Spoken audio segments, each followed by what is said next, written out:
നമസ്കാരം. BJP അധികാരത്തിലെത്തിയ 2014 തിരഞ്ഞെടുപ്പിൽ മുന്നോട്ട് വെച്ച പ്രകടന പത്രികയിലെ ഏറ്റവും പ്രധാന വാഗ്ദാനം എന്ന് പറയപ്പെടുന്നത് പൗരത്വ ഭേദഗതി ബില്ലായിരുന്നു. അധികാരത്തിലെത്തി രണ്ടാം വർഷം തന്നെ BJP ഈ പൗരത്വ ഭേദഗതി ബില്ല് പാർലമെൻറ്റിൽ അവതരിപ്പിക്കുകയാണ് ചെയ്തത്. 2016 ജൂലൈ മാസം 19-നായിരുന്നു ബില്ല് ആദ്യമായിട്ട് ലോക്സഭയിൽ അവതരിപ്പിക്കുന്നത്. പിന്നീട് ഓഗസ്റ്റ് മാസം 12-ന് ഈ ബില്ല് സംയുക്ത പാർലമെൻ്ററി സമിതിക്ക് കൈമാറുകയാണ്. അതായത് ഒന്നാം മോദി സർക്കാരിൻ്റെ കാലാവധി അവസാനിക്കാൻ മാസങ്ങൾ മാത്രം ശേഷിക്കെ 2019 ജനുവരി മാസം 7-നായിരുന്നു ഈ സംയുക്ത പാർലമെൻ്ററി റിപ്പോർട്ട് നൽകിയത് എന്നുള്ളത്. 2019 ജനുവരി മാസം 8-ന് ബില്ല് ലോക്സഭ പാസാക്കി. എന്നാൽ രാജ്യസഭയിൽ ബില്ല് ദയനീയമായി പരാജയപ്പെട്ടു. ഒന്നാം മോദി സർക്കാരിന് ബില്ല് പാസ്സാക്കാൻ കഴിയാതിരുന്നതോടെയാണ് ഇത് കാലഹരണപ്പെട്ടു പോയത്.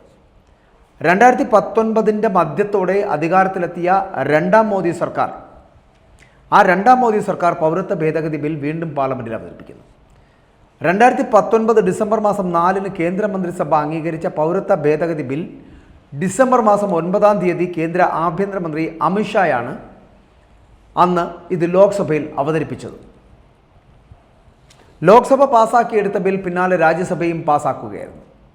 പിന്നീട് ഇത് രാഷ്ട്രപതി ബില്ലിന് അംഗീകാരം നൽകുകയും ആ ബില്ലിൻ്റെ അംഗീകാരത്തോടുകൂടി പൂർണ്ണമായിട്ടും ഇതിന് പിന്നാലെ രാജ്യവ്യാപകമായിട്ടുള്ള പ്രതിഷേധം ഈ ബില്ലുമായിട്ട് ബന്ധപ്പെട്ടിട്ട് ഉയർന്നു.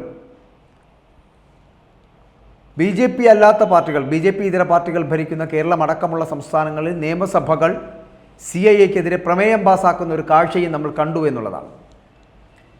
കേരളമാണെങ്കിൽ CAAക്കെതിരെ സുപ്രീം കോടതിയിൽ സൂട്ട് ഫയൽ ചെയ്യുകയും കേസുമായി മുന്നോട്ട് പോകുന്ന ഒരു സാഹചര്യം ഉണ്ടാക്കുകയും അതിനുള്ള മാർഗരേഖകൾ സൃഷ്ടിക്കുകയും ചെയ്തിട്ടുണ്ട്. ബംഗ്ലാദേശും പാകിസ്ഥാനും അഫ്ഗാനിസ്ഥാനും അടങ്ങുന്ന രാജ്യങ്ങളിൽ നിന്ന് 2014 ഡിസംബർ മാസം 31-ന് മുൻപോ അതിനു മുൻപോ 31-നോ അല്ലെങ്കിൽ അതിനു മുൻപോ ഇന്ത്യയിലെത്തിയിട്ടുള്ള ഹിന്ദുക്കളായ ജൈനന്മാരായ ക്രിസ്ത്യാനികളായ സിഖുകാരായിട്ടുള്ള ബുദ്ധമതക്കാരായിട്ടുള്ള പാഴ്സികളായിട്ടുള്ള ആൾക്കാർക്കാണ് പൗരത്വം നൽകുക എന്ന ലക്ഷ്യത്തോടു കൂടി വ്യവസ്ഥ ചെയ്യുന്ന ഭേദഗതി ചെയ്ത പൗരത്വ ഭേദഗതി നിയമമാണ് കൊണ്ടുവന്നിരിക്കുന്നത്. ഇതിൽ മുസ്ലിം വിഭാഗങ്ങൾ ഉൾപ്പെട്ടിരുന്നില്ല എന്നുള്ളതാണ്.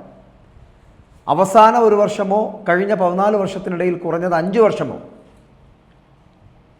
ഇന്ത്യയിൽ താമസിച്ചിരുന്ന കുടിയേറ്റക്കാർക്ക് ഇന്ത്യൻ പൗരത്വം നൽകാൻ പുതിയ നിയമം വ്യവസ്ഥ ചെയ്യുന്നു എന്നുള്ളതാണ്. നേരത്തെ നമുക്കറിയാവുന്നത് ഈ കുടിയേറ്റക്കാർക്ക് പൗരത്വം നൽകുന്നതിനുള്ള കാലയളവ് എന്ന് പറയപ്പെടുന്നത് 11 വർഷമായിരുന്നു. അപ്പം അസം, മേഘാലയ, മിസോറാം, ത്രിപുര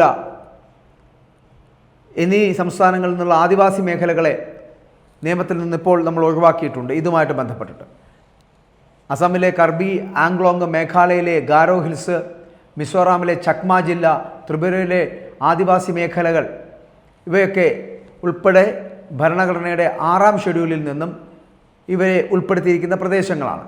ആ പ്രദേശങ്ങളെയാണ് നിയമത്തിൽ നിന്നും ഇപ്പോൾ ഒഴിവാക്കിയിരിക്കുന്നത്.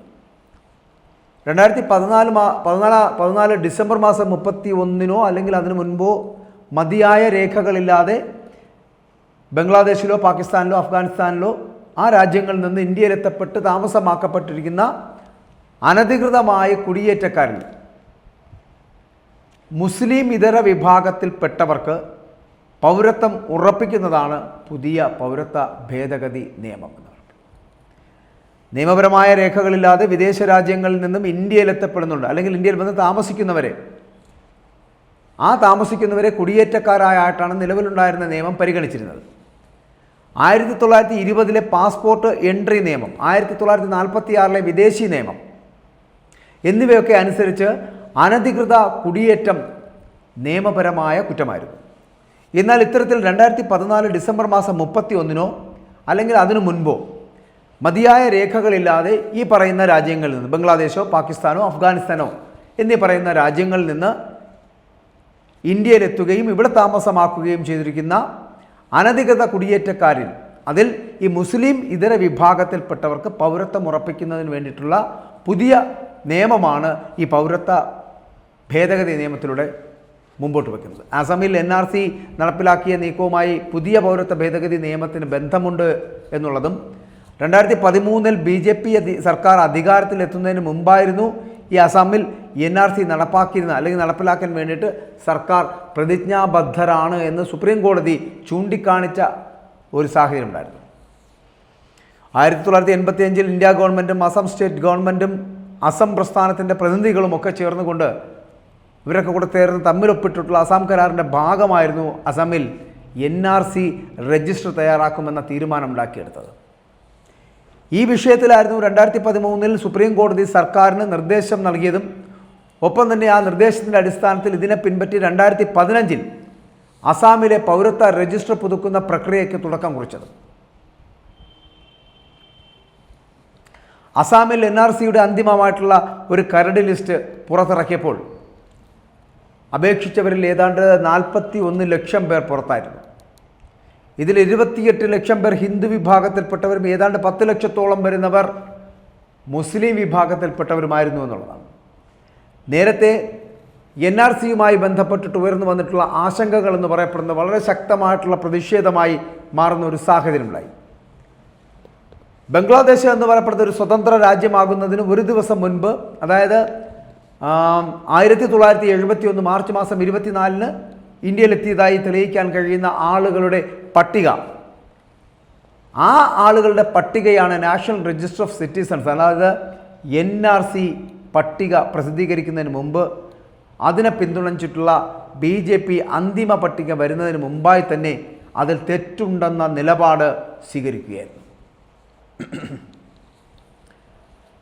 ആസാമിൽ BJPയുടെ വോട്ട് ബാങ്കായിട്ടുള്ള ബംഗാളി ഹിന്ദുക്കൾ, ആ ബംഗാളി ഹിന്ദുക്കളിൽ വലിയൊരു വിഭാഗം എന്ന് പറയുന്നത് NRCയിൽ നിന്നും പുറത്താക്കുമെന്നതായിരുന്നു BJPയുടെ എതിർപ്പിന് കാരണമായി തീർന്നത് എന്നുള്ളതാണ്. NRC പ്രകാരം ഈ പറയുന്ന ആൾക്കാരിൽ നിന്ന് വലിയൊരു വിഭാഗം എന്ന് പറയപ്പെടുന്ന അനധികൃതമായിട്ടുള്ള കുടിയേറ്റക്കാരായി മാറുമായിരുന്നു. അസാമിൽ NRCയുടെ അന്തിമ കരട് ലിസ്റ്റ് പുറത്തിറക്കിയപ്പോൾ, ആ അന്തിമ കരട് ലിസ്റ്റ് പുറത്തു വരുമ്പോൾ അപേക്ഷിച്ചവരിൽ ഏതാണ്ട് ഞാൻ ആദ്യം സൂചിപ്പിച്ചതുപോലെ 41 ലക്ഷം പേർ പുറത്തു പോകുന്ന ഒരു സാഹചര്യം ഉണ്ടായിരുന്നു. ആ 41 ലക്ഷം പേരിൽ 22 ലക്ഷം പേരും ഹിന്ദു വിഭാഗത്തിൽപ്പെട്ടവരായിരുന്നു. 10 ലക്ഷത്തോളം വരുന്നവർ മാത്രമായിരുന്നു മുസ്ലിം വിഭാഗങ്ങളിൽപ്പെട്ടവർ. ഇവിടെയാണ് പുതിയ പൗരത്വ ഭേദഗതി നിയമവുമായി ബന്ധപ്പെട്ടിട്ട് ചൂണ്ടിക്കാണിക്കപ്പെടുന്ന വിവേചനം എന്നുള്ളത് പ്രസക്തമാകുന്നത് ഇവിടെയാണ് എന്നാണ് പറയേണ്ടിയിരിക്കുന്നത്. നിലവിൽ ഈ പൗരത്വ ഭേദഗതി നിയമം പ്രാബല്യത്തിൽ വന്നിരിക്കുന്ന നമ്മുടെ ഈ രാജ്യത്ത് NRC നടപ്പിലാക്കുമ്പോൾ അത് സ്വാഭാവികമായിട്ടും ബാധിക്കുക മുസ്ലിം വിഭാഗത്തെയാണ് എന്നതാണ് നിലവിൽ ഉയർന്നുകൊണ്ടിരിക്കുന്ന വിമർശനങ്ങളുടെ സത്ത എന്ന് പറയപ്പെടുന്നത്. പൗരത്വ ഭേദഗതി നിയമം പ്രാബല്യത്തിൽ വന്നതോടെ ഇതിൻ്റെ പരിധിയിൽ വരുന്നവർക്ക് ഈ പൗരത്വ അപേക്ഷ എന്ന് പറയപ്പെടുന്നത് ഓൺലൈനായിട്ട് സമർപ്പിക്കുവാൻ കഴിയും എന്നുള്ളതാണ്. ഇതിനായിട്ട് പ്രത്യേക പോർട്ടൽ തന്നെ സജ്ജമാക്കിയിട്ടുണ്ട്. അത് കേന്ദ്ര ആഭ്യന്തര മന്ത്രാലയം അത്തരത്തിലൊരു പുതിയ പോർട്ടലൊക്കെ അതിനു വേണ്ടിയിട്ട് സജ്ജമാക്കി കഴിഞ്ഞിരിക്കുന്നു. സംസ്ഥാനങ്ങളുടെ പ്രതിഷേധം ഉയരുന്നുണ്ട്. ആ പ്രതിഷേധം സാഹചര്യം കൂടി കണക്കിലെടുത്താണ് ഇപ്പോൾ പൗരത്വ നടപടികളൊക്കെ ഓൺലൈനാക്കി മാറ്റുന്ന ഒരു സാഹചര്യം ഉണ്ടാക്കിയിരിക്കുന്നത്. കാരണം ഈ പൗരത്വ ഭേദഗതി നിയമത്തിൻ്റെ പരിധിയിൽ വരുന്ന അപേക്ഷകൾ എന്ന് പറയപ്പെടുന്ന അത് പരിഗണിക്കുവാൻ ഈ എംപവേർഡ് സമിതികൾ രൂപീകരിക്കുകയാണ്. ജില്ലാതലത്തിലുള്ള സമിതികളാണ് മുഖേനയാണ് ഈ അപേക്ഷകളൊക്കെ നൽകേണ്ടതും അപേക്ഷകൻ നൽകുന്ന രേഖകൾ എന്ന് പറയപ്പെടുന്നത് പരിശോധിക്കുവാൻ വേണ്ടിയിട്ട് ജില്ലാതലത്തിൽ തന്നെ അതിൻ്റെ ഉദ്യോഗസ്ഥർ ഉണ്ടാകും. അവരാണത് പരിശോധിക്കുന്നത്. പൗരത്വം നൽകുന്നവർക്ക് ഈ ഡിജിറ്റൽ രജിസ്ട്രേഷൻ സർട്ടിഫിക്കറ്റ് നൽകുന്ന ഒരു സംവിധാനം കൂടി ഉണ്ടാകും. ഇന്ത്യൻ വംശജർ, ഇന്ത്യൻ പൗരനെ വിവാഹം ചെയ്തവർ, ഇന്ത്യൻ പൗരൻ്റെ പ്രായപൂർത്തിയാകാത്ത മക്കൾ, അച്ഛനമ്മമാരിൽ ആരെങ്കിലും ഒരാൾ ഇന്ത്യൻ പൗരൻ ആണെങ്കിൽ ഇങ്ങനെ തുടങ്ങിയവർക്കാണ് ഇന്ത്യൻ പൗരത്വത്തിന് അപേക്ഷിക്കാൻ കഴിയുക എന്നുള്ളതാണ്. 39 പേജുള്ള ചട്ടങ്ങളാണ് വിജ്ഞാപനം ചെയ്ത് ഇപ്പോൾ പുറത്തിറക്കിയിരിക്കുന്നത്. അപേക്ഷയുടെ മാതൃക എന്ന് പറയപ്പെടുന്നത്, മറ്റൊന്ന് സത്യവാചകത്തിൻ്റെ മാതൃക എന്നിവയുമൊക്കെ ചട്ടങ്ങളിൽ ഉൾപ്പെടുത്തിയിട്ടുണ്ട് എന്നുള്ളതാണ്. ഇങ്ങനെ മുസ്ലിങ്ങളും അമുസ്ലിങ്ങളുമാകുന്നവരെ ഏത് തരത്തിലാണ് ഈ നിയമം അവർക്ക് അനുകൂലമാകുമോ പ്രതികൂലമാകുമോ എന്ന് കണ്ടറിയേണ്ടതുണ്ട്. പൗരത്വ ഭേദഗതി നിയമവുമായി ബന്ധപ്പെട്ടിട്ട് 2014 മുൻപ് വന്നിട്ടുള്ളവർക്ക്, 2014 ഡിസംബർ 31 അല്ലെങ്കിൽ അതിന് മുൻപ് വന്നിട്ടുള്ളവർക്ക് ഇന്ത്യയിൽ പൗരത്വം ലഭിക്കും.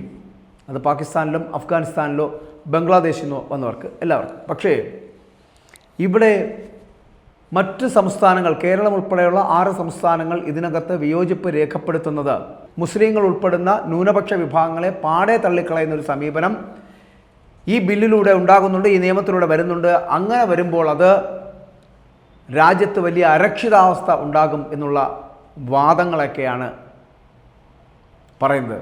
പക്ഷേ നമ്മുടെ രാജ്യത്ത് താമസിക്കുന്ന മുസ്ലിങ്ങളാവട്ടെ, ക്രിസ്ത്യാനികളാകട്ടെ, പാഴ്സി ആവട്ടെ, ജൈനനാകട്ടെ, സിഖുകാരനാകട്ടെ, ആർക്ക് വേണമെങ്കിലും ഇവിടെ താമസിക്കും. അവിടെ നമുക്കിതിനു മുൻപേ ഇന്ത്യക്കാരായിരുന്നിട്ടുള്ള മുസ്ലിങ്ങൾക്ക് പുറത്തു പോകേണ്ട ആവശ്യമൊന്നുമില്ലല്ലോ. പകരം ഇന്ത്യയിലേക്ക് 2014 31 മുമ്പ്, അതായത് ഡിസംബർ 31 മുൻപോ അന്നോ വന്നിട്ടുള്ള സിഖുകാർക്കും അല്ലെങ്കിൽ അതുമായി ബന്ധപ്പെട്ട ജൈനനോ പാഴ്സിയോ ഹിന്ദുവോ അങ്ങനെയുള്ള 6 വിഭാഗങ്ങൾപ്പെട്ടവർക്ക് പൗരത്വ ഭേദഗതി നിയമപ്രകാരം അവർക്ക് പൗരത്വം നൽകുന്നതാണ്. പക്ഷേ മുസ്ലിങ്ങൾക്ക് ലഭിക്കുന്നില്ല എന്നുള്ളത് നുഴഞ്ഞുകയറ്റക്കാരടക്കമുള്ള തീവ്രവാദ ബന്ധമടക്കമുള്ളവ ആരോപിക്കപ്പെടുന്ന ഒരു പശ്ചാത്തലത്തിലാണ് അത്തരത്തിലുള്ള സമീപനം സ്വീകരിക്കേണ്ടി വന്ന ഒരു സാഹചര്യം ഇന്ത്യയിൽ സൃഷ്ടിക്കപ്പെട്ടത് എന്നുകൂടി ഓർക്കേണ്ടതുണ്ട്. മറ്റൊന്ന്, ഇന്ത്യയിൽ താമസിക്കുന്ന മുസ്ലിങ്ങൾക്ക് ഇതൊരു തരത്തിലും അവരെ ഏതൊരു തരത്തിലും പ്രതികൂലമായി ബാധിക്കുന്നില്ല എന്നുകൂടി മനസ്സിലാക്കുക. അവർ ഇന്ത്യക്കാരാണ് എന്ന് തിരിച്ചറിയുക. അതുകൊണ്ട് മുസ്ലിങ്ങൾ അമുസ്ലിങ്ങൾ എന്നൊരു വിഭാഗം ഉണ്ടാക്കിയെടുക്കുന്നില്ല ഇതിലൂടെ എന്നാണ് മനസ്സിലാക്കാൻ കഴിയുക.